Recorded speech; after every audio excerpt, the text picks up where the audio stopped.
Samara Weaving, who the first thing came to mind, probably came to Nick's mind. We'll see in a second. Dead. Opening kill. And she's going to walk outside in order to help Ghostface be a human GPS for him and help him get to the location. But there's some miscommunication here because she walks down the alley. She says, "Do you see me?" He says, "No, I don't see you, but I see somebody else, and they're waving at me." Oh, no. I'm not mad that she ran down the alley. I actually do have a slight issue with this. Okay. Can you name one woman, especially one as small as Samara Weaving, that's going to run down an alleyway to save a man who, by the video of her phone, looks like a pretty decently strong dude? And what's the plan if he is being attacked? Can you actually save him? This situation is different if he's somebody that she's already met and gotten to know and has a connection to. This being a blind date, her having no real attachment at that point feels like a lot for her to be like, I'm going to run down this alleyway to save him. If it's actually a close friend, I kind of get it. Well, that I get, but she's studying slashers. She's a film associate professor studying 20th century slashers. Yes. She's actually not uninformed about this. She's talking about in the bar, she's talking about the tropes, the final girl, what it means. She's well equipped to handle this situation properly and just be like, this sounds a little bit suspect. That's kind of hard to believe. I mean, a film professor would do that? I mean, studying slashers? Even Ghostface couldn't believe it. Ghost was like, oh my goodness. For someone who's studying slashers, you really had no problems running down this alleyway. Once Ghostface's voice comes on the phone, she should be turning back around and running in the opposite direction. But she stands there. Who is this? She looks down the alley where Ghostface is, and she looks scared, but then she gets distracted and looks away, and then Ghostface is there. Stabbing her. Samara Weaving is so likable that I feel so bad for this character. When she's getting stabbed, and her scream is so awesome. Like, she has an amazing horror girl scream. I felt sympathy for her, to be honest. I felt bad. I felt sympathy for her because I was kind of hoping I was wrong that she was the opening kill. But I don't see how she was making out of this one. But then we get a completely twist of the imagination of this movie, and Ghostface takes off his mask right after the opening kill, and we get a guy named Jason. Very interesting. This was opening up a whole world of possibilities. We've never seen Ghostface unmasked this early in a movie. And to be honest with you, I was thinking they're filming something. The whole opening thing, I was thinking they're filming something right now. You thought this was a stab movie? Yeah. And then all of a sudden he just walks away. I'm like, the stab thing isn't coming up. They've done the stab fake out so many times. I hope they really never go back to that. Right. Feels like that's been done too much. He even he runs into Tara on his way back to his apartment. Yeah. And that's how I knew, this is a real opening. Okay, Samara Weaving really is dead. And at this point, I'm like, okay, this is very cool because this is something fresh and new. Whatever this is something different. I was thinking, okay, we're going to follow the killer, and then, which is going to be, as you said, fresh, different, completely random. I'm down. I'm like, whoa, this is very interesting. He comes home to his apartment. He puts away his Ghostface mask. About to open the fridge, and then he gets a call. And this is the first time that Ghostface gets a call from Ghostface. Huh. Jason saying, sorry, Greg, I just got blue-balled, man. I couldn't help myself. I had to test that. I had to test it out. Poor Samara Weaving was just like a test case. And you want to know why he targeted her? Do you remember the reason? He got she gave him a C+. She gave him a C. She gave him a C. Damn. Worse than a C+ on his Giallo paper. And that's a reason to gut her, basically. Apparently. So this Ghostface, so he's explaining that it felt like butchering an animal, yada yada. Then they play hot or cold. One thing too, I would say that at some point in the conversation, the dude is suspicious about who this is. Is it actually Greg? So he asks, like, how do we know each other? And Ghostface to me like, or actually it's like, yeah, how long have we known each other? We've known each other for 8 years. Which immediately disarms him. He's like, oh, this is Greg. Well, let's play hot or cold. later on, knowing who the killer is, this is kind of a giveaway that who else would know this background information about Right. Greg and Jason. But Jason's going to play hot and cold, which is going to lead to a very Friday the 13th Part 2 moment where he's going to find a body or a head or something, a bunch of guts and gore. A bunch of body parts and the Greg, mainly all of Greg, inside the fridge. There's 2 callbacks to Friday the 13th in the scene. The first Jason one Takes was Manhattan. Jason Takes Manhattan being on the TV, which is brilliant. And then the whole Alice from Part 2 thing where she finds the head in the fridge. Or in this case, a whole body. A whole body. Only to turn around and be stabbed and butchered like an animal by Ghostface. But what about the movie? Who gives a fuck about movies? Okay, so. Now let's get on to Sam counseling. Not much I want to say about this. I think that, the fact that she's revealing all to the counselor and the counselor seems uneasy. She was supposed to. That's the whole point of counseling. She can't get over her trauma until she finds someone to help her, and it just so happens you found the worst counselor ever. Because he's basically checking out by the end of the session. He's like, well, I think you should find a new counselor. No, at this point, he's like, well, I got to report this to the police because you're actually a danger to people. I didn't say I was going to do anything. Yeah, but you said you liked it. It felt good. I'm like, now I got a thing I would say about this. She said that killing Richie, after everything he did, felt good. Yeah, I'm pretty sure self-defense and knowing you're going to live and the person trying to kill you and your sister's dead, yeah, I'm pretty sure that feels good. Yeah, but what she did to Richie might, to the normal person, seem excessive. I mean, 22 times and a throat slit and a head gun bullet to their wound. Self-defense goes a long way these days, doesn't it? Well, you need it. Again, in these kind of movies, vigilantes are given off. Plus, the killer always comes back. You might as well finish the job, make sure Before they come back. Yeah. In which case, Amber still came back. One of them always comes back. Sam on the way home walks by, murder scene. Yep. And we immediately know that something's up. Well, we already know who was part of that murder. But let's put that on pause and let's cut to a CW level party scene, college scene. So, do you know the odds of being attacked after you've been attacked once already at a party? 52%. Apparently, it's very low. And the problem I have with that one line is Mindy's the one who said it. And the main problem I have with that line is when you knowing full well of everything that's happened, you're going to say the chances are low after knowing your uncle was killed on his second time. Your uncle's best friend has been attacked 5 fucking times. What was her chances? Were her chances also low? Because I don't want to know what low means. I don't want to know what high means. Well, there's so many stab movies, and knowing the history of Sidney Prescott as Mindy does, she should realize that in this universe, yes, the same person can get attacked many times, defying the odds. Also, I want to say I love Sam in this movie. Just for this one scene. She just comes right up to this guy that's trying to rape Tara. And just says, yeah, excuse me, I'm sorry, I'm going to tase you in the balls now. I think Sam is appropriately cautious about Everything. the world. And that's how she should be, probably. And Tara is showing the other side of not dealing with stuff by being less cautious. So it's kind of like Sam is much more projecting to be like the Jamie Lee Curtis from Halloween, where 40 years later she's practicing the shooting range in the backyard and booby trap house. Sam's projecting towards that, where Tara's more in the, yeah, I'm just going to try to move on and live my life and act like it didn't happen. I mean, she has a good point. What happened to them within 3 days? Because they're not at the level Sydney is. At least with Sydney had to get attacked twice before she started getting more defensive. Yeah, and they were attacked for very personal reasons. Mm-hmm. They just happened to. Well, the problem is that in this universe, Sam has something about her, which her being Billy Loomis's daughter, Gonna make her a target. Fans of the stab movies, and she's kind of, in a way, she's kind of like Sydney, where it's like there's going to be a reason built in for someone to target her.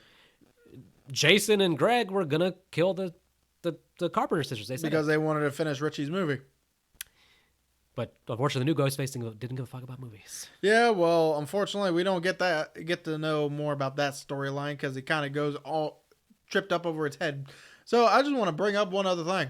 So throughout this movie, we get this conspiracy that apparently it's Sam is the one that killed everybody. Sam's the real killer of Scream 5, not Richie and Amber. Because the internet loves a conspiracy theory. And I just want to bring up that a woman attacked Sam in the middle of the street. If you really believe this woman is a psychotic killer that killed 8 people, Mm-hmm. would you really openly attack that person? I'd stay away. But alcohol is a hell of a drug. I'm going to assume that was a sorority sister who was under a little bit of the influence. And you know what could have made this Ghostface even better with trying to blame Sam, as we know what he's supposedly trying to do? Kill that girl. She should have been the next target, actually, but we never see her again. We find out at the apartment that Sam and Danny are a couple. Which is Sam and Tara have a roommate named Quinn. Yes. Did you catch the throwaway line about how her brother died and her father transferred to the NYPD? Yeah. She said, after my brother died, my father transferred to NYPD because he's a stalker. In the movie theater even, my thing was that's too random of a line to be thrown out without some kind of follow-up. That's there for a reason, so that was always in the back of my head. Let me just say that. Anyways, put that aside for the future. Oh, I'm putting it aside for the future because I like debunking bullshit. There's nothing to debunk there, but still. Yeah, just... Well, how about we get to the point where Sam is getting... Well, Sam, after seeing that there are 2 people have been murdered, she decides she wants to leave. Tara says, no. Gwen, call your dad, find out what's going on. Her dad, Detective Bailey. Who tells Sam, I need to see you at the station. Because Detective Bailey finds her driver's license on the floor. Oh, I wonder how he got that. Son of a bitch. Okay, so Bailey, who was at the crime scene, and now we cut to Sam and Tara. They're going to walk to the police precinct. Yep, they're walking to the police precinct where they get a call from none other than Richie. It is Richie on the phone, or it's from Richie's phone. So I was about to ask, because I missed this the first time we watched it, but why does she still have Richie's number on her phone? See, I was about to ask that, but the second watch, I did hear her say, I deleted his number after he died. Okay, interesting.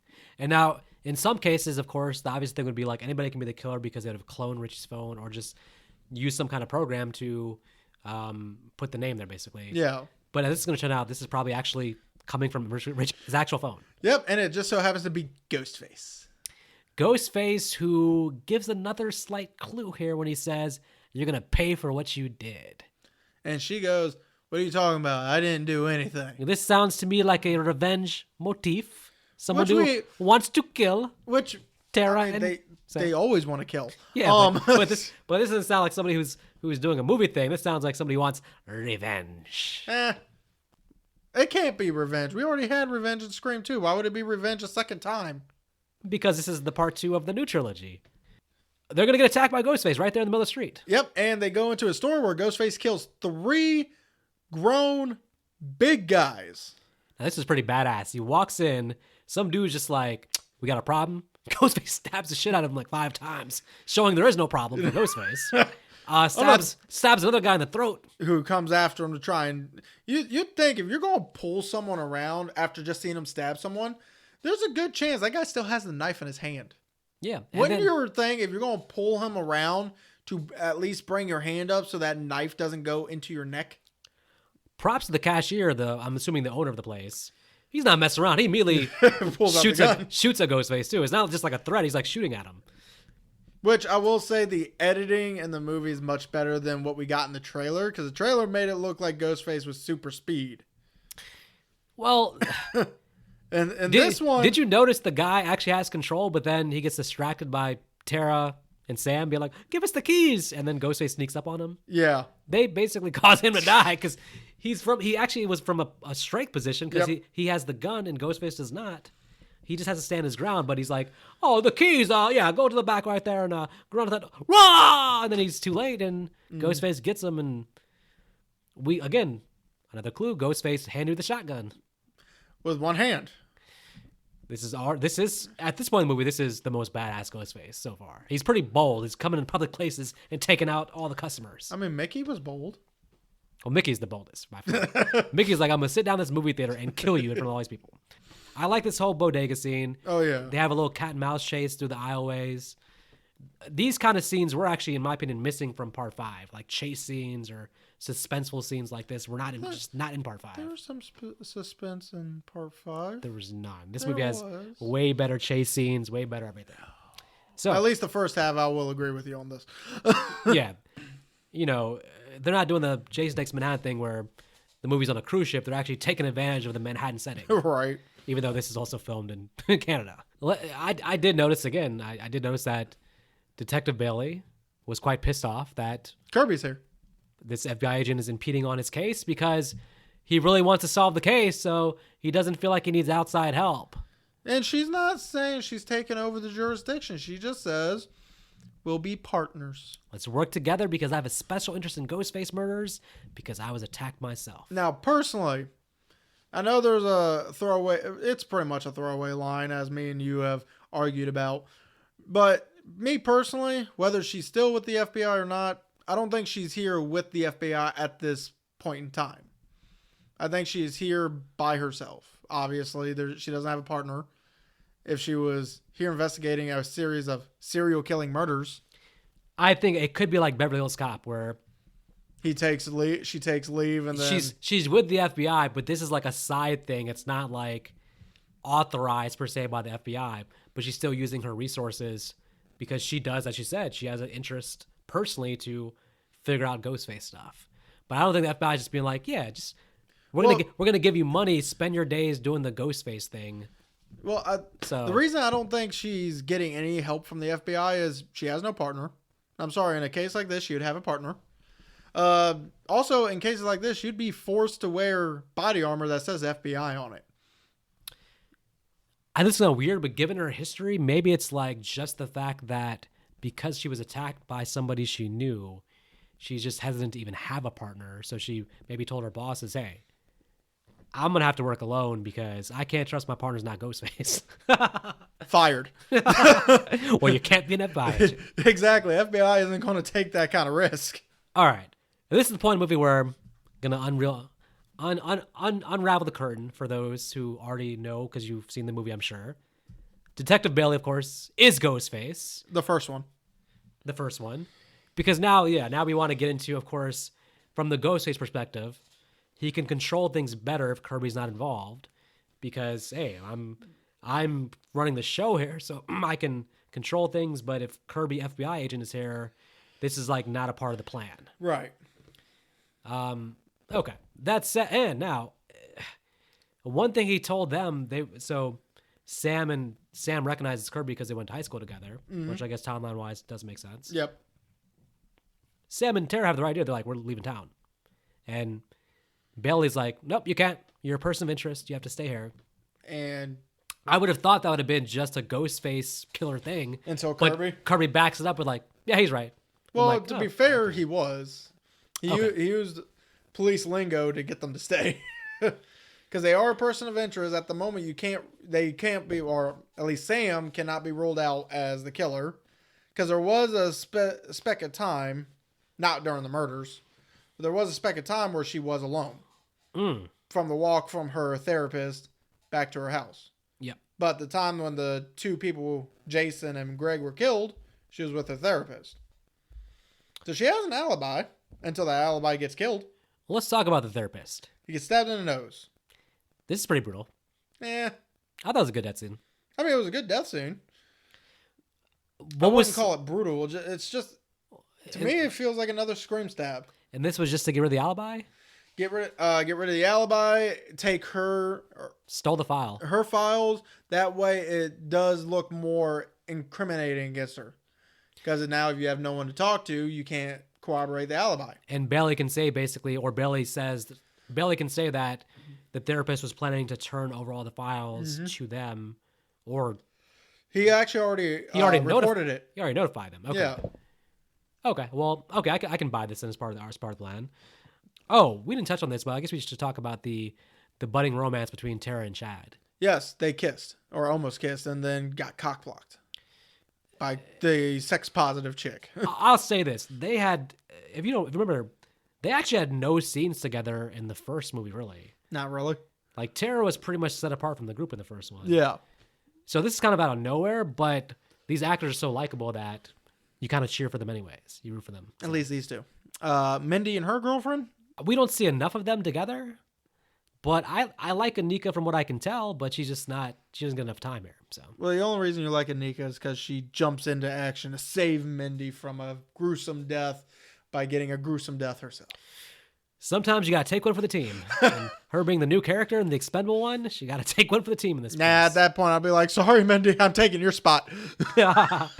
Oh, okay. So Speaking of Mindy, let's go to that very cringy rules scene of a franchise. all right. So this was the first scene in the movie that felt kind of out of place. In the first half of the movie, I would say this is the one scene that felt forced because Even the actress looked like she was reading a script versus being in character. it's just not needed because the killers in this movie don't care about movies. Right. So all of her rules end up being wrong. Like, none were right, basically. The characters acting like what she's saying should guide their actions in any way, like an incredible way. Again, seems like a like, I get it that the meta thing is part of the Scream lore, basically, but I think it's time to either retire the rules or make them more naturally given out. Like, this felt like a planned meeting. Mm-hmm. Where, like, you got Chad taking notes. where Minnie sends an invite saying rules meeting, and it just feels ridiculous and out of place. It does. When Randy gave the rules, it was kind of an in the moment natural thing. It wasn't like him being like, all right, all gather here while I go over the rules. Well, the first time he gave rules in the very first movie, he was drunken at a party. And it was spurned on because someone was like, Someone said, I think it was to Jamie Lee Curtis while watching Halloween, hey, show your tits. and Randy was pissed off. He was like, you don't know the rules? Jesus. Like, so yeah. So that's like a natural way to build in the story. But this one, and it just fell out of place. And all the rules were wrong. You're right. Now, But I do have a question about this scene, though. what's up? If you know that Sam and Tara are both suspects / potential victims, would you still be letting your daughter hang out with them? I know she's their roommate, but wouldn't you as a detective be like, for the next couple weeks, I need you to first thing, move out of the apartment where the killer's likely to target, or they are the killers you're living with, or just don't hang around them? The fact that Quinn is still like a part of the group here, it's like, like you don't think Quinn and the detective, if they weren't in on it, would have had a conversation of like, hey, get away from them. There's a reason for that. I know. I'm just saying that this all, like, in hindsight, you're like, oh my goodness, this is pretty obvious who the killers are. So before we get to the apartment scene, I do want to bring up something because it's been kind of a controversy throughout ever since I think it was Scream 5 or Scream 4.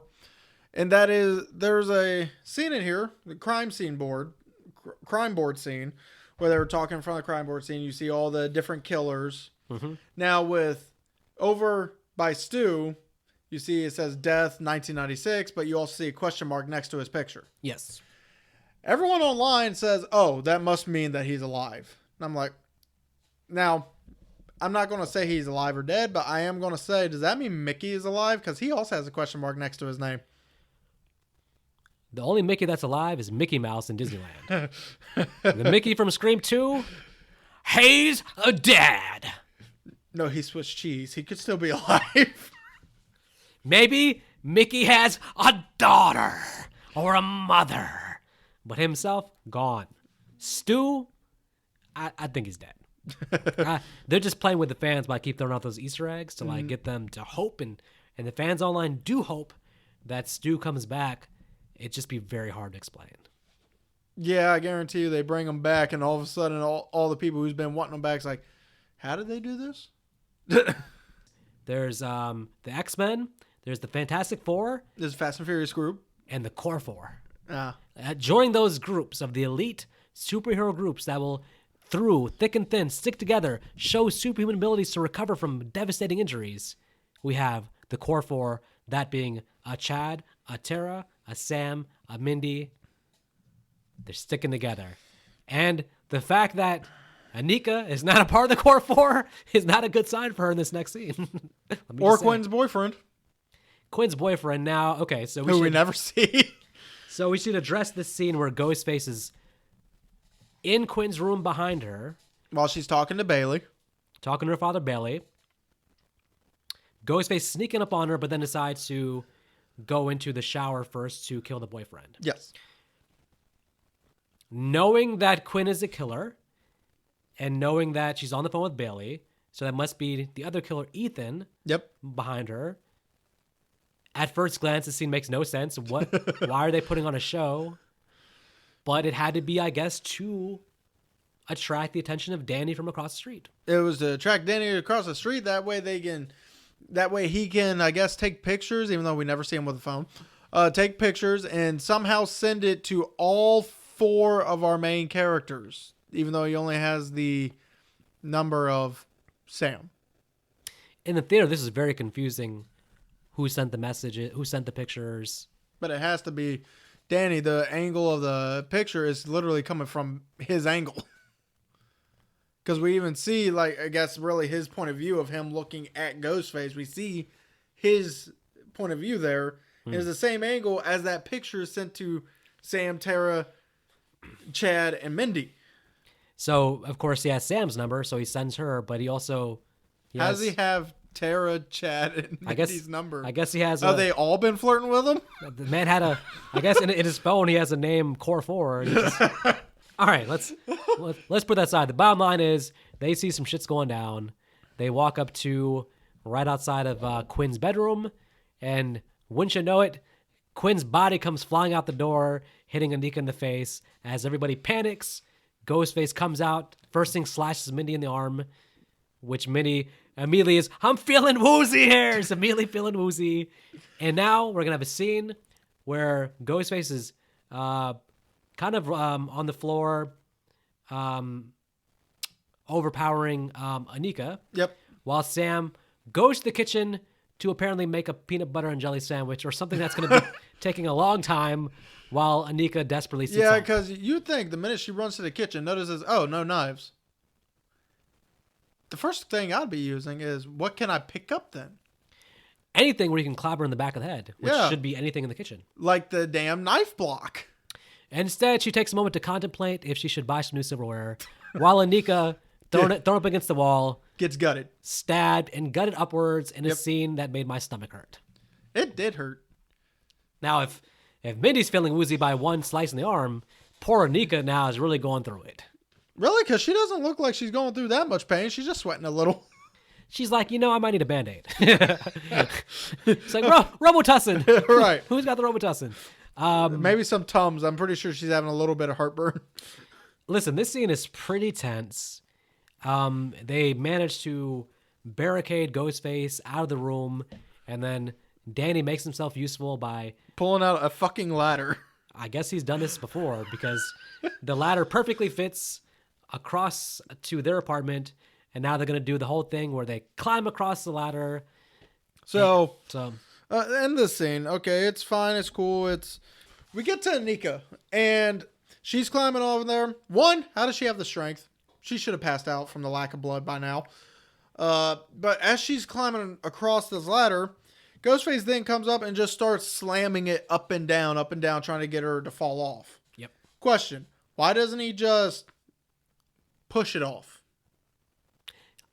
I think at first he's messing with her, because at any point he can just lift the ladder and like push her off.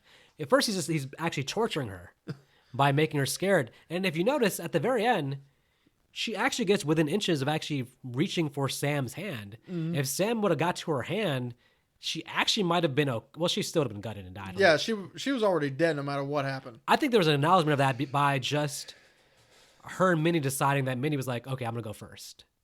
There was an acknowledgement there of like, yeah, well, fuck you. It doesn't make sense. You're already dead pretty much. It makes no sense for you to go. All that said, did her face have to hit the trash can on the way up? Yes. Too? I liked Anika. I wish we could have got to know her better.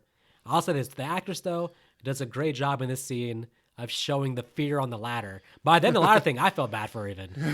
Because she's panicking, and unfortunately, they can't help her. But for some reason, I didn't see Ghostface torturing her. I saw him as being so incompetent of pushing her off that he could have just pushed the ladder just a little bit to where it would just fall. Well, remember, this Ghostface is Quinn. No, this Ghostface was Ethan. Remember, this Ghostface is Ethan. Yeah. And Ethan maybe is incompetent because you're right. He doesn't really know what he's doing, apparently. Now, let's go to the logistics of the aftermath of the apartment. I'm more interested in what happens afterwards. So first of all, Ghostface leaves the apartment. Yes. Okay, well, all right. Let's talk about that for a second. You want to talk about how he got inside first? No. I take it Gwen just let him in because it's Ethan? Quinn had to let him in earlier before the core four were there, I guess. Even though they were all together in the earlier scene. Well, the core four were in the kitchen together, or they're in the living room together. Mm-hmm. While they're sitting at the table doing the core four speech. Annika was in the living room where the front door is. So for a couple hours now, Quinn must have been hiding in... No, Ethan must have been hiding in Quinn's room for the last couple hours. Right. Technically, when they're getting attacked on the ladder, again, I thought Tara and Chad were at the door where Ghostface would have exited. Ghostface left the apartment. Yep. Detective Bailey shows up. Yes. and switches. I do really want to give the reveal of the body here, or do you want to wait till we actually get the real reveal? Okay, when I first saw this theater, and we figured out later on that basically she's still alive, you're thinking about, okay, how'd they get away with this? We saw the body. Yes. And then we see plenty of ambulances and cops are on the scene. It's not just like Bailey there. There's an entire investigation going on. Mm-hmm. So they would have talked to the different people involved. And because I thought maybe that Quinn had just ran away and then Bailey just told the group, like, hey, yeah, just acted with the group as if she was dead. But then with everybody else, when they came there, they never found the body. But with that many people involved, there's no way. Mm-hmm. Other cops would have been on the scene and stuff too. So there has to be a body. So, okay. So we might as well reveal what happened. So apparently Bailey is the first one on scene, switches Quinn out with an actual body. You're telling me this police department doesn't know what his daughter looks like? And then even mentions a prosthetic. As if doctors are apparently so stupid they're not going to realize plastic from human. Or they're not going to be so stupid as to take into account actual DNA. Hey, this ain't your daughter. Also, I'm thinking of the logistics here. This is the high-rise apartment building. Yes. He's bringing in a fresh body, like, into the elevator? Is he taking the stairs? He's carrying a body up the entire flight of stairs? Or he actually went into the elevator with it? So what I think it is... Because this seems all very risky. So what I think it is Quinn is... He went in there probably with like a giant bag that looks like one of the guitar cases, saying, "Oh yeah, I'm just here to visit my daughter." No, probably no one's 100% there yet. Goes up. Quinn comes down again. The front desk people probably don't know that she dead yet, and then dumped out the body. Again, this is all stupidity right here. I'm gonna try to fix this a little bit and just say that they already had planted the body inside the apartment already. But maybe been smelling. Not if it's just a couple of hours earlier. Whenever Quinn was let in, Quinn brought the body. The body's whenever Ethan was let into the apartment, he brought the body. The body's under Quinn's bed maybe, or in her closet, waiting to be replaced. Still, like you said, without somebody else on the inside, because you're right. People are going to know what it's a fucking body bag. What his daughter looks like, and there's going to be coroners and fingerprints and a lot of stuff done, unless Bailey just went and was like, yeah, that's my daughter. But I don't know. But this seemed far-fetched. I wish they would have just not revealed that he switched the body and just left it under imagination. Right. But whatever. We'll roll with it. All right. So I say I like the apartment scene a lot. And again, it's making use of the setting of Manhattan. Mm-hmm. You couldn't do that in Woodsboro per se. So well, let's go to another setting of Manhattan with an old theater that's been turned into a Ghostface shrine. that Gail was able to find, but Kirby was not. Because Kirby has no FBI resources because she's not working with the FBI at this moment. This lends credence to your theory, although Kirby makes a point to say that I checked all their financial records. Knowing what we know, checking their purchase records isn't going to work considering the fact it was only put in their name, not in their credit cards. Ah, yes. Now, what we really understand, what we really figure out, what we really find out is what we already knew. That Gail is really good at knowing things and finding things and looking things up. And of course, Gail has written a book about the murders from Scream 5. Yep. So Gail, with doing her research on the book, and Kirby doing her research as an FBI agent on Ghostface. Yep. Obviously, Gail is better. Yes, but they both missed something big, which was Richie's family. Any information about Richie's family, Right. what they look like, what their names are, his father being a cop, all just slipped by our Gail Weathers, who made the same mistake with Debbie Loomis in part 2, and probably should have learned the lesson by then. Debbie Loomis actually made a little bit more sense with Sydney's throwaway line of, yeah, she lost a little weight and had some work done. Okay. So apparently Debbie Loomis did not look like Debbie Loomis. So maybe Bailey looked like someone else previously? I don't know. How much money does a cop make to be able to change his face? At least that we know of, Billy's family was rich, and after a divorce where his dad is the one that committed adultery, she's getting alimony. So she would be getting enough money to be able to do that kind of surgery. Bailey, not so much. Yeah, it's just, it's as high profile as those murders were, it's kind of like, man, for nobody to for them to do this without nobody knowing the family, it's tough. It's tricky. And I want to point to actually another kind of giveaway here. Bailey after the apartment scene. Both my kids are dead. First of all, again, you keep bringing up this other dead kid. Right. That's obviously have to go somewhere, but then in hindsight, did you catch the line that's hilarious now in hindsight? What was that? They did this on purpose. This is a good job. He looks at Sam in the eye and he says, "Oh yeah, you fuck with my family, you die." And he looks at him, you die. And it's right there. It's right there on screen. At least they did some fun things like that on the watch back for that. But okay. Well, how about this? There is another introduction that you loved in part 5. Billy Ghost. Billy Ghost. Hey, just couldn't stay away. My man, Skeet Ulrich. Yep, he's back, and he's poisoning the mind of young Samantha because she loves to kill. With more thoughts to kill. I bet she doesn't love it, but she's forced into it sometimes. Yeah, well. Wait. Let's talk about this. Let's talk about this shrine for a second. It has everything. Yeah, one thing it has though that doesn't make any sense. It has the damn fax machine from part 3. Didn't that house blow up? How the hell is that fax machine there? Well, it was half gone. It exploded. The entire house exploded right at the point of the fax machine. Half of it was still gone. All right. What do you think about the idea that Richie, I guess with the help of his cop father, was able to get all this, the old evidence? Like everything. Yeah. Plausible?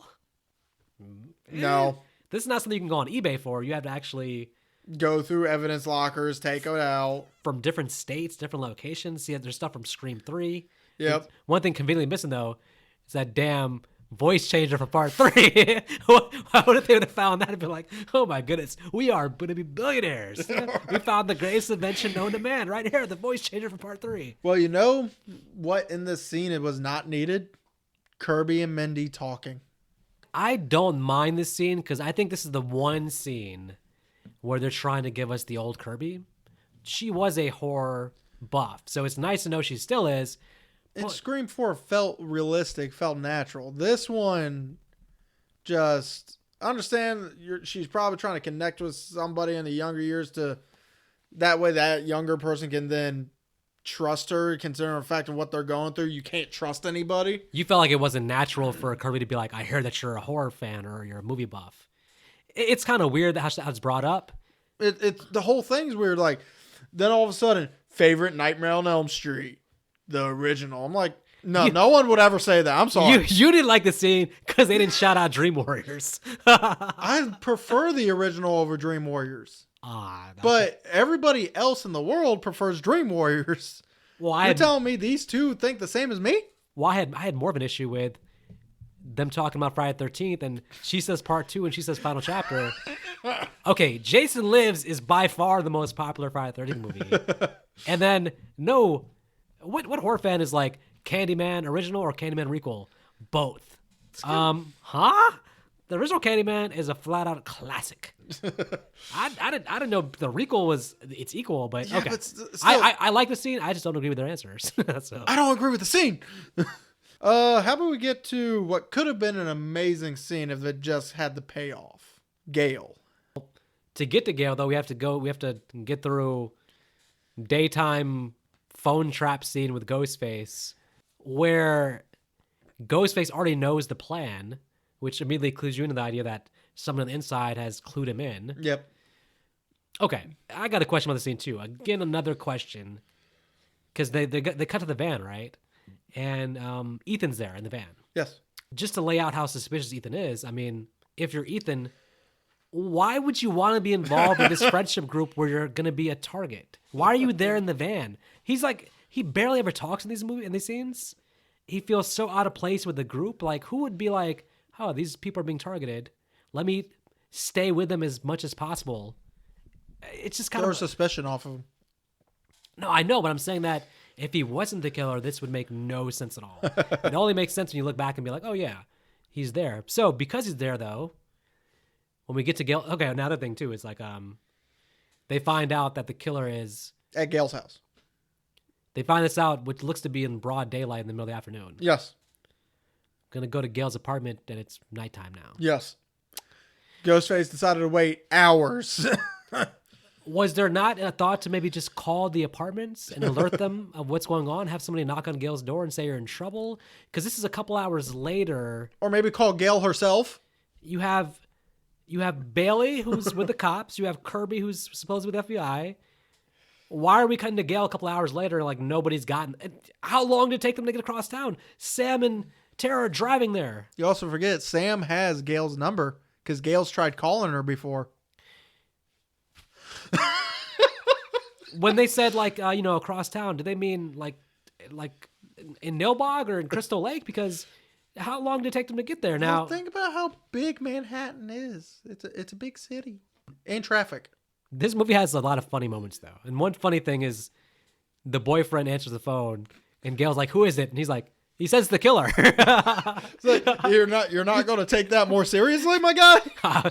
That's like the scary movie parody movie where it's like, all right, it's the killer. So that was good. And then finally, Gail gets a phone call from Ghostface. We've never had that Gail Roger Jackson interaction. Yeah, and again, they have a fun conversation. Well, the funny thing is, and I understand it's probably Roger L. Jackson may probably improv this line of saying, "We've never spoken before." It's like, of course you've never spoken before. Well, every Ghostface talks like they know the history of Ghostface's conversations. That's why it's either Hitman or an entity. Or the stab movies were like very somehow accurate in terms of what actually was said in these conversations. Considering the fact, the last 4 or 5 weren't even canon to their universe. It's just like the writers are clearly going back to that Ghostface is his own entity, because Ghost is talking to Gail as if they've been through the last couple movies together and all that. Although in that canon though, we never talked, but Ghostface could have been like, "Remember when I stabbed you in part 4?" Like, okay, so clearly not its own entity for sure. It's like, yeah, you didn't finish the job then, you won't finish it now. Gail could have said that. I mean, to be fair, she kind of did. She goes, "You know how many assholes have tried this before you?" Now, I do want to bring up, there was a line in the trailer that sounded pretty neat. And that was, "Well, there hasn't been another one like me before."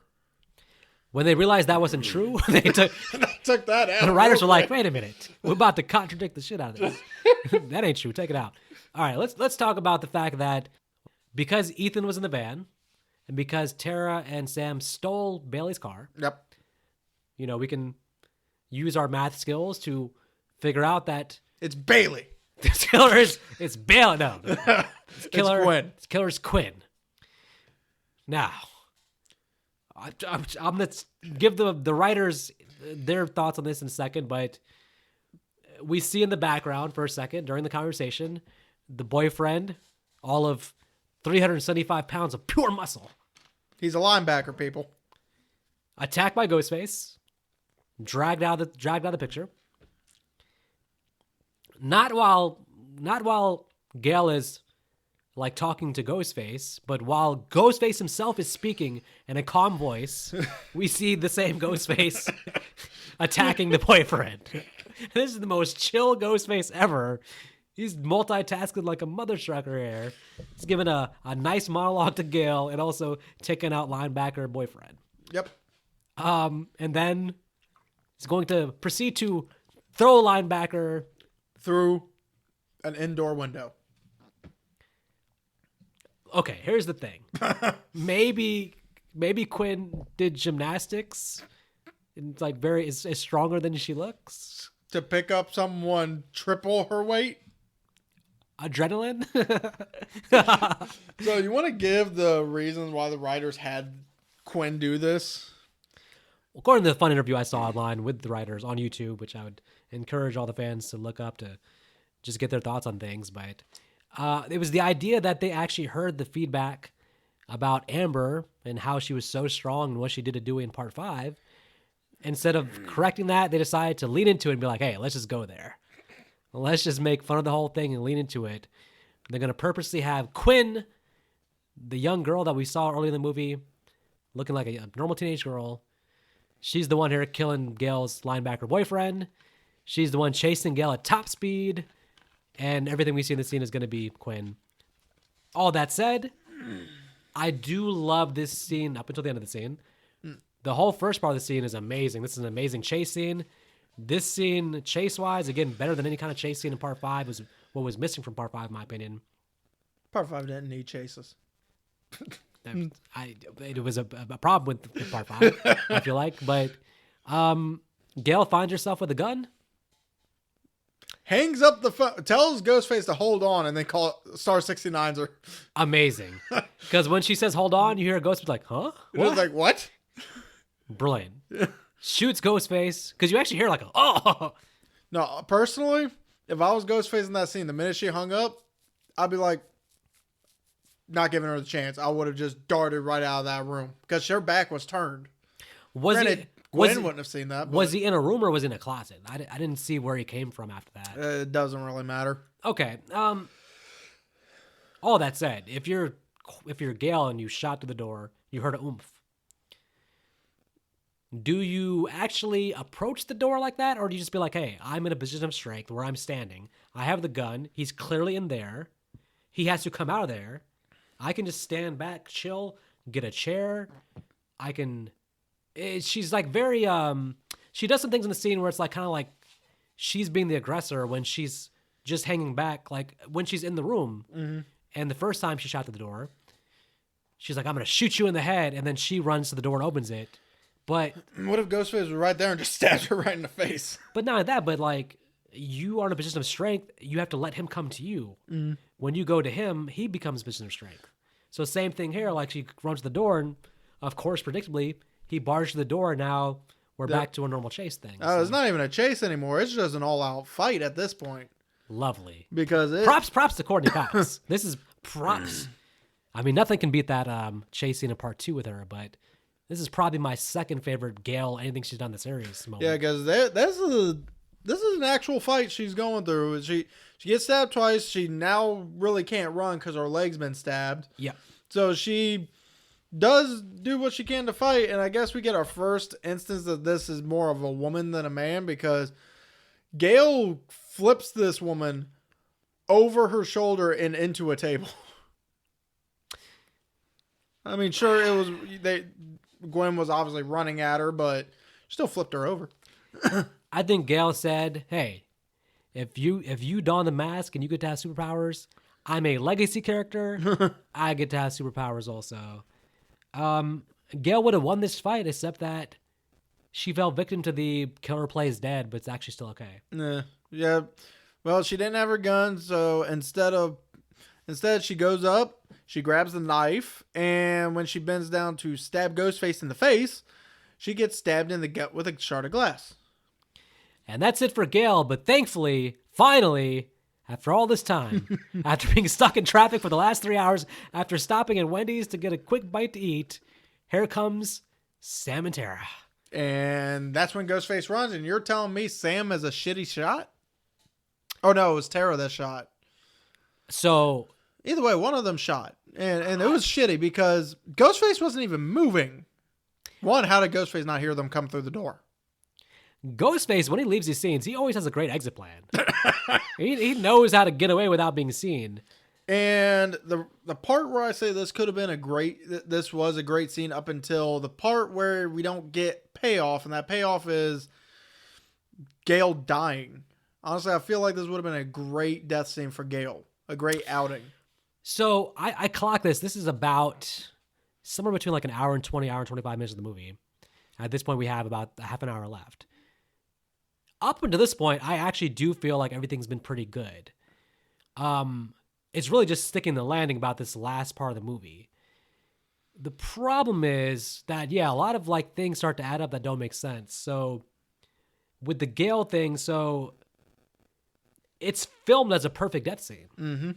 She even gives the great line of, "Tell Sydney that he didn't get me." Like, that's as good of a death scene as you're going to get. And then, yeah, they're... Oh, she's alive. There's a pulse. Just don't even let us think she's dead until the end. They're just like, yeah, she's alive. It's like at that point, you might as well have just come out with Scream 5 saying, oh, by the way, Dewey's alive. We just sewed him back together. Well, like I said, you're giving it's the having the cake and eat it too thing where you're having the emotional moment for the audience where she dies. But then you're also like, yeah, she'll be back next movie. And we don't get any follow-up with her afterwards. This is it for this movie. So how about we get to another, I'm going to say fan favorite because a lot of fans love this scene. The train scene? Yeah. So did you realize that? So the whole point thing is now like, they're like, no, we're going to take control. We're going to lure him to a place and execute him, as Sarah says. Yes. And Bailey's like, let's get him. Stay in public so you can't get targeted. Yeah. He basically, he indicated like take public transportation because he's like on the way there, he's less likely to pick you off if you're like amongst people. Yeah. And then they take the worst kind of transportation in New York City. The fucking subway. What I understand is like, we have a scene coming up in the movie sometime soon where Sam decides to separate from Danny because the idea is you're not Woodsboro. We can't trust you. You're not Woodsboro. You're not one of us. Why this logic not apply to Detective Bailey? Or Ethan. Ethan, I think, to be fair, yeah, Ethan was a part of the group still during the subway thing. Although, again, he's like kind of in the background, not interacting with anybody. It's very weird that the whole thing with Danny was after the subway, too. If Ethan hanging around so much would have been sold better if like him and Chad were like best friends. Not just roomies. But I feel like after the apartment thing, Chad himself is kind of like, I don't really trust this guy as much. Well, also, here's one other thing. I didn't mention this in that scene because it's really not relevant, but this is kind of a tip-off of who Ethan is. And he just walked right through a do not cross tape with no problems. No cop stopped him. Yep. He just walked right through. And by the way, what about his alibi? He was in Econ. He was apparently at Econ, which my question is Econ a code name for their apartment killing an Econ? Well, he said he apparently had millions of people there with him. So check the alibi. I'm going to assume Bailey, or at least Bailey said he did. So they're putting a lot of trust in Bailey, and that allows Bailey to pull the strings here. Yeah.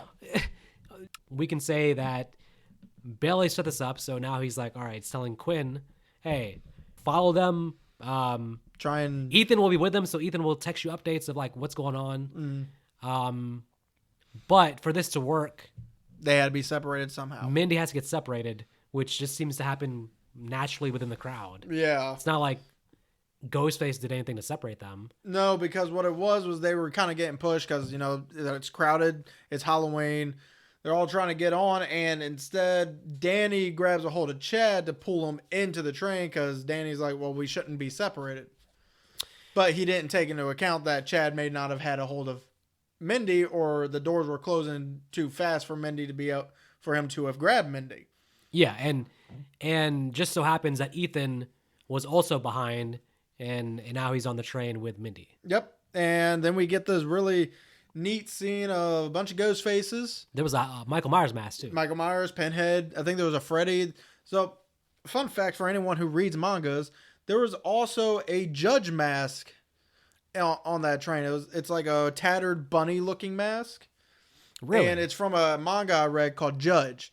For anyone who reads mangas and likes horror thrillers, will know what I'm talking about. Interesting. So yeah, I'll say this: like I'm with the fans.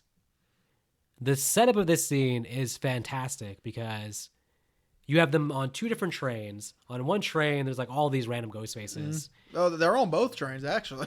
Yeah. Because Sam's seeing random ghost faces. In fact, Danny gets in front of one because it was charging after him. Well, that's what I'm saying. And because this is Halloween time, I guess, so it's natural people wearing Ghostface masks.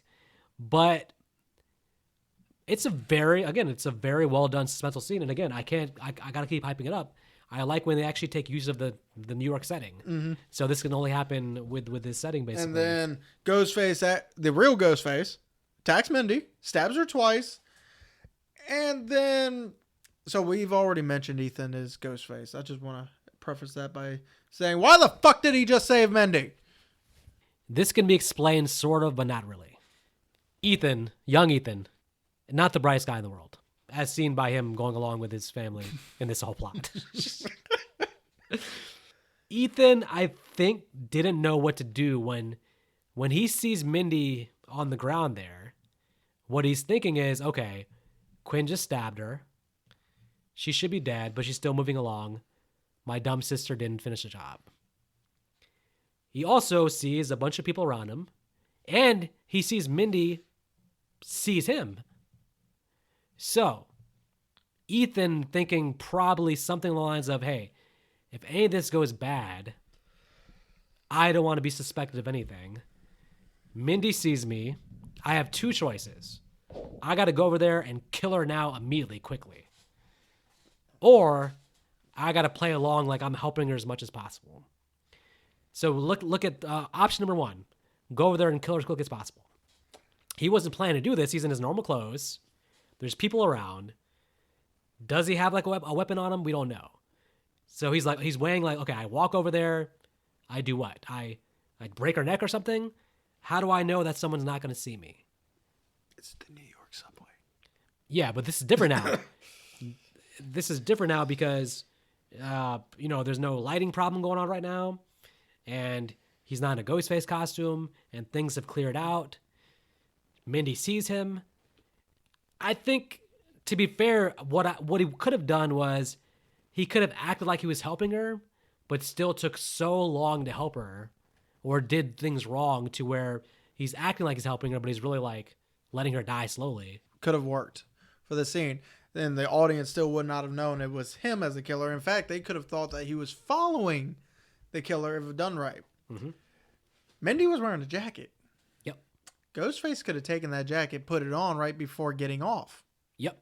He sees the jacket walk off thinking of Mindy and is like, oh, what's she getting off here for? And then gets off with her to keep her, make sure she's safe.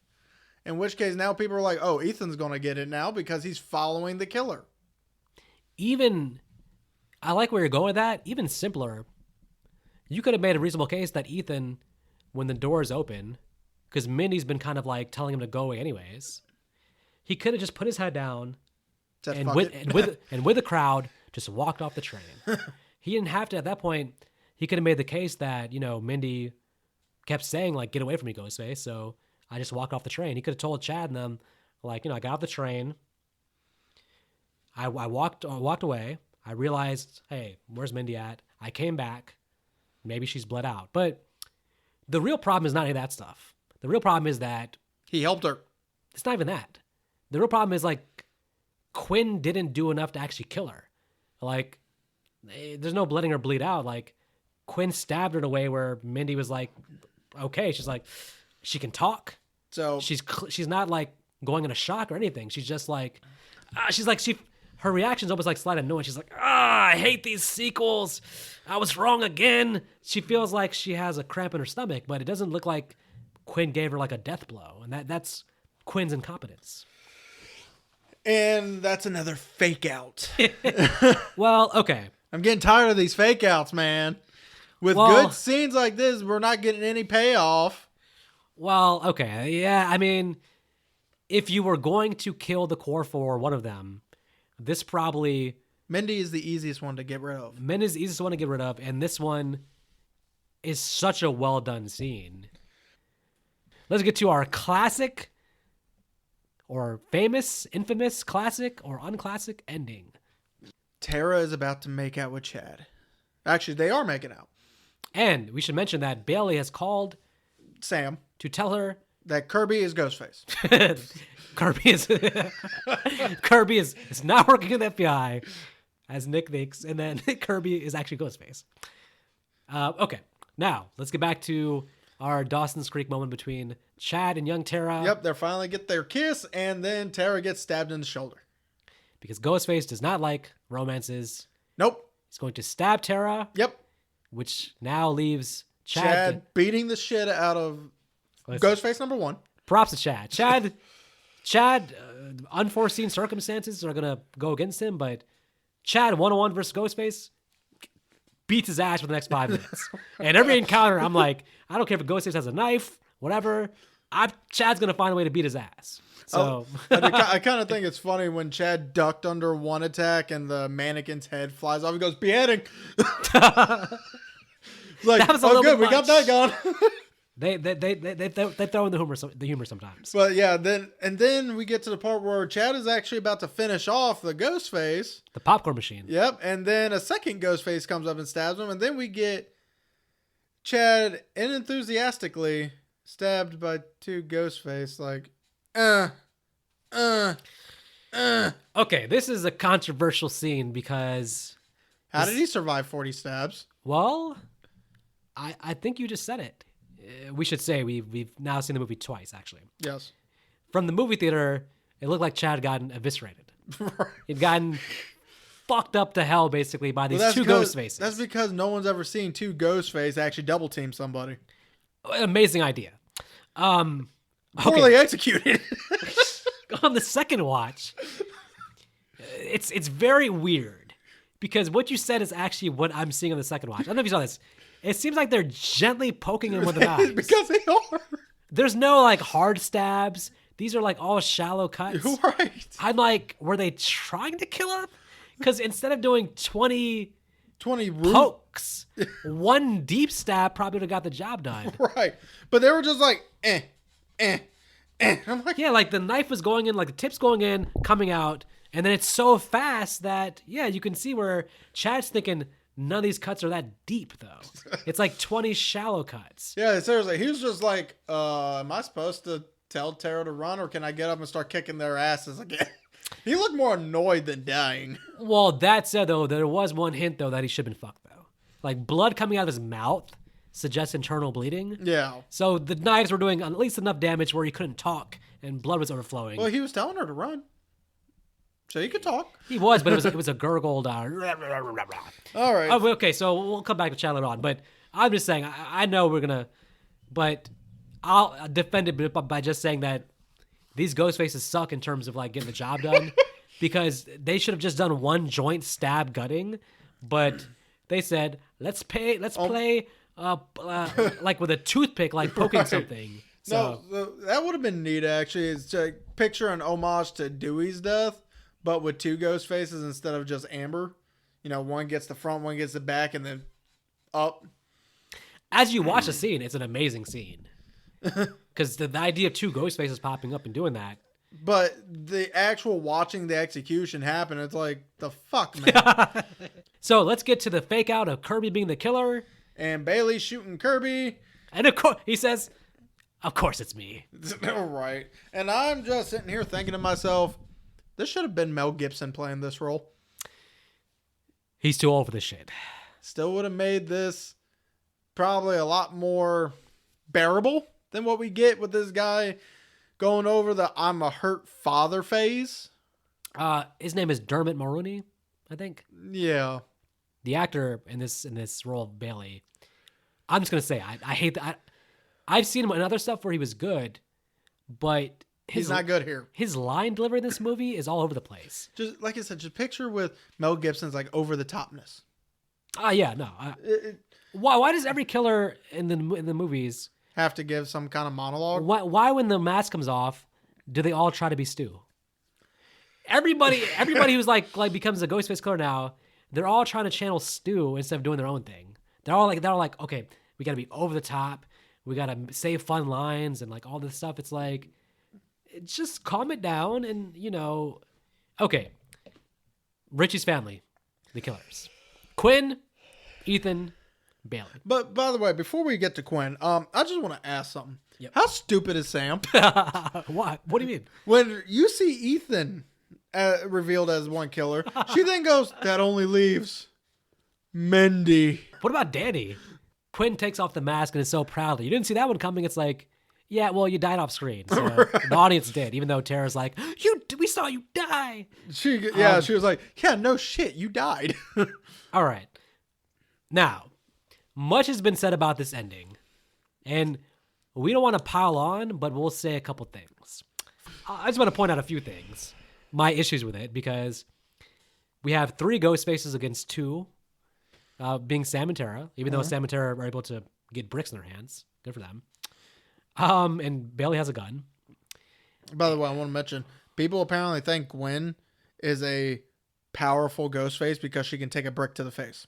Ah, okay. Even though it did knock her the fuck out.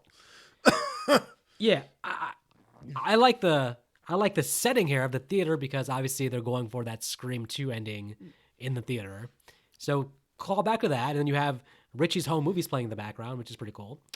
Which one of them looked like it would be better movie than what we're actually watching at this point. And to be fair, Kirby comes with an assist. Kirby comes and I think shoots Bailey, and then gets stabbed again. So Kirby's stabbed. Sam, being the nice person she is, removes the knife. Well, she does warn her. It's like, I need this. She doesn't even say. Technically, should make Kirby bleed out quicker. So. Right. Kirby's like, damn it, you couldn't find one knife? Well, there is another knife under the table. Her dad's. When Sam takes the knife out of Kirby, she picks up a gun. Yeah, Kirby's gun. And then she decides to climb the ladder and run away. Yes. You have the gun. Yes. Why are you running? Because go over and Bailey also has a gun. Bailey at this point's on the ground, though. Go over and shoot him in the head. Why are you running? Okay. Anyways, that's okay. There's Tara hanging off the balcony, and Sam has her by the hand, and the whole Quinn's. You gotta let go speech, and unlike Quinn's just standing there. You got at that point you have Ethan down below being like, "Yeah, come down to me. I'm gonna kill you." Stick you with something, Tara. And then. Which I guess he's trying to, as you said, imitate Stu with the whole, I've always had a thing for you, Sid. Yeah, he's doing Stu here, which is a poorly done Stu. Right. And then you have Quinn on top, approaching Sam very slowly. No, she just stops at one point. In order to allow Tam and Sarah to have this conversation, this do not let me go conversation, or you have to let me go conversation. So, Tara drops down. Gets stabbed again. And Ethan's like, I gotcha! And then Tara stabs him right in the mouth as he's laughing. Warning, kids, don't laugh. Tara gets stabbed again, though. Yeah, in the gut. Previously, with Chad, she got stabbed in the shoulder. Yeah, so she's been stabbed twice. Okay. As for Quinn, she gets shot. Fortunately, shot in the head, right in front of Bailey. Which Now, this This is by far the most egregious thing. Sam, gun to Bailey. Yes. Pulls the trigger. Nothing. No bullets. She says, Fuck it. drops the gun. Epic run towards Bailey. And Bailey with a gun in his hand says, yeah. Well, aimed at her, by the way. While aimed, runs back at Sam. Nick, answer me one question. I don't What? think I can. Why are you running at Sam when you have the gun in your hand? So why did you not shoot her in the face? So- Sir? Of killers doing dumb things, which they tend to do after reveal themselves, their brains become putty after they apparently give their monologues. Well, this is up there though with anything. They tackle each other off the balcony, knocked Bailey out a little bit because Sam got up, got dressed in a Ghostface outfit and her dad's Ghostface outfit, and proceeds to give an awakening Bailey a phone call. Can someone please explain to me one thing? Why does Bailey act such like a badass and then screams like a little like Richie when he starts getting stabbed instead of fucking defending himself with a gun in his hand? He still has the gun in his hand. when Sam approaches him, he turns around and she's not even close to him. She's still running at him. He has the gun. You can point the gun at the person attacking you and shoot them. Well, I guess This is the same Ghostface who in the bodega was taking out people left and right. And now Sam proceeds to stab him. She wasn't just stabbing one point. She stabbed him right point of the body. Yes. And then he was like, and then he goes, please don't kill me. I'm like, are you really begging? And then I did like this. I did like this part of her looking at Tara. and Tara's like, really, you going to let him live? She's like, okay. Oof, knife right in the eye. So this is why I say if the next Ghostface is going to be Sam, I think it should be Tara. Because Sam has Ghost Daddy giving her advice. Ghost Billy. Whereas Tara seems to enjoy it without Ghost Daddy. Well, I think what we've seen in these last two movies, Tara has toughened up to a point where now she is also pretty ruthless. The way she took out Ethan was pretty Well, no hesitation. She got that man. right. She gave that man some dental work. So And then gave him a nice little quip of, now die a virgin. So we get to our very end now, where we're outside and Mindy comes running up, and then she's like, "Hey, So who are the killers? No, she admits that Ethan's the killer, and then she complains about missing the monologue. So here's a real question: how would she know Ethan was the killer when he saved her life? I At think that point, it would be more of a surprise because she even told him, like, I was wrong. I think I know why. As much as you dislike Mindy is how much she disliked Ethan. She's like, I don't care if I'm right. I'm gonna blame his ass. Damn. She had me right here.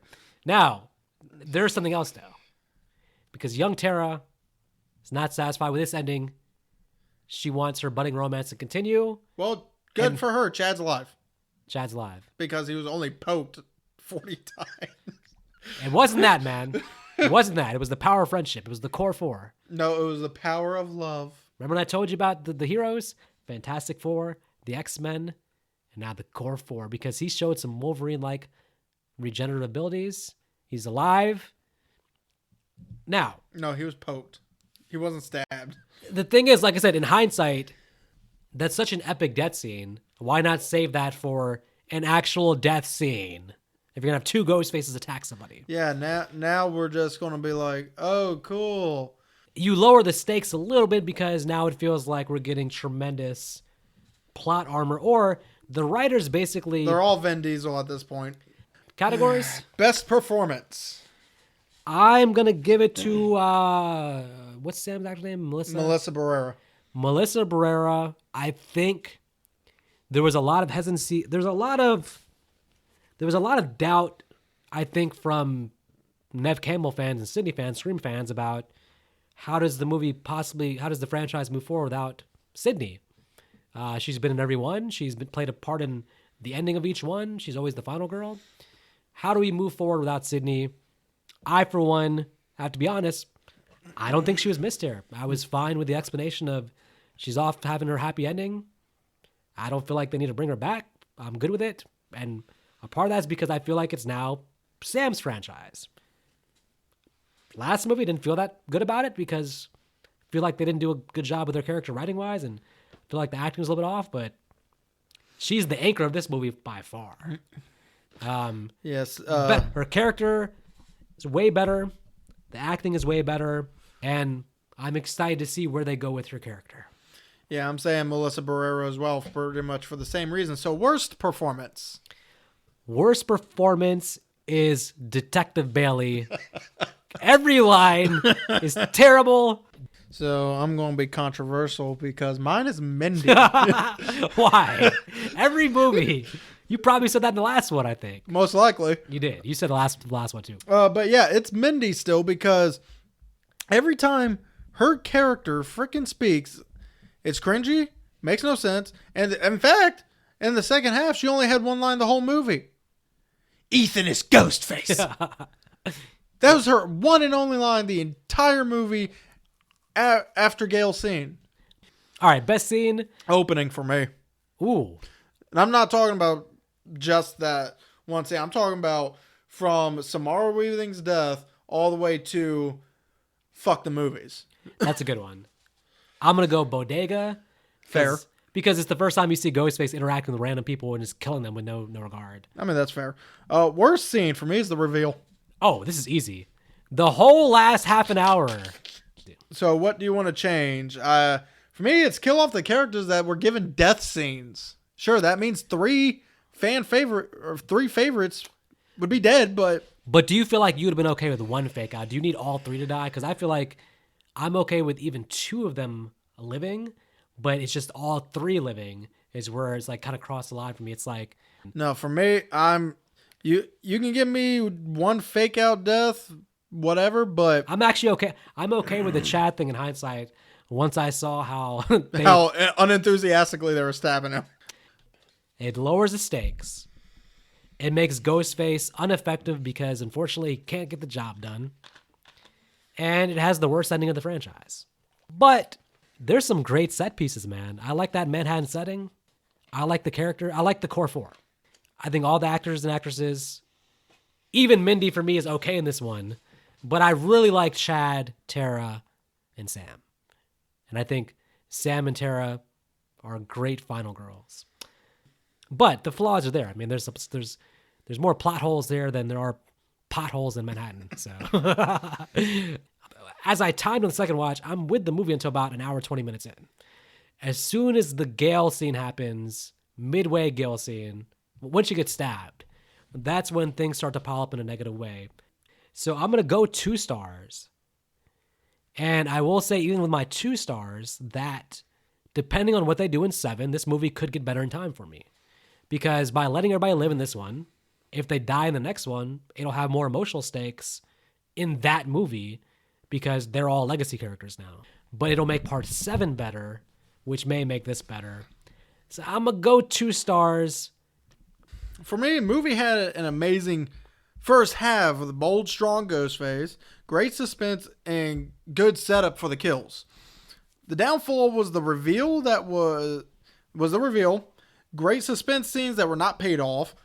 In my opinion, characters in slashers should only survive if they overcome the killer or obstacles or both. But on 3 different occasions, we get blue balled. Okay, the rules scene was cringy and unnecessary because they didn't even follow them. They were all wrong. All of them. Kirby felt wasted in the form of not given much to do. A cringy scene with Mindy and sometimes outsmarted by Mindy.